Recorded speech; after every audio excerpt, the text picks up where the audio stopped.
এই মেশিন নাম কি? ওভারলক। ওভারলক মেশিন, তাই না? কি নাম এই মেশিন নাম? ওভারলক। ওভারলক। আজকে আমরা মেশিন কন্ট্রোল করব। কি করব? কন্ট্রোল। আমরা এতদিন কি করছি? সুতা লাগাইছি, তাই না?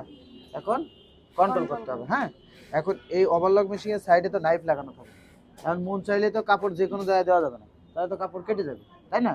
তাহলে এখানে কতটুক মেজারমেন্ট দিয়ে করতে হয় ওইটা আজকে আমরা শিখবো, ঠিক আছে? তাহলে তুমি সুতা লাগানো কমপ্লিট, হ্যাঁ? তাহলে এখন আমরা বডি ধরবো কিভাবে দেখো। এখানে দুইটা ফ্যাব্রিক্স তোমার কন্ট্রোলের জন্য দিচ্ছি, হ্যাঁ? এটা হচ্ছে ব্যাক পার্ট, এটা ফরম পার্ট, হ্যাঁ? দুইটা ব্যাক পার্ট তলায় থাকে, ফরম পার্ট উপরে থাকে। সুন্দর করে নিবা। এখান থেকে এই যে ভিতরে দিলাম, দেখছো এই যে নাইফটা না, নাইফ বরাবর দিচ্ছি, দেখছো?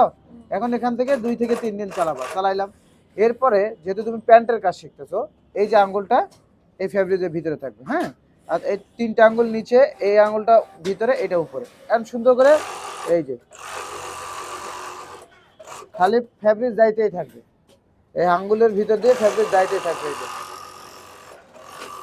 কথা বুঝাইতে পারছি? যদি কথা না বুঝো তাহলে আমাকে বলতে হবে যে আমি কথা বুঝি নাই।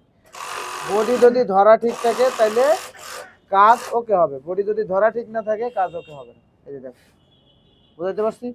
তাহলে ওভারলকে এখন কি করবা? মেশিন কন্ট্রোল করবা। ব্যাক পার্ট নিচে থাকে, ফরম পার্ট উপরে থাকে, বুঝাইতে পারছি? যখন কন্ট্রোল হয়ে যাবে তখন আমরা বডিতে যাব, ঠিক আছে? ওকে, করো।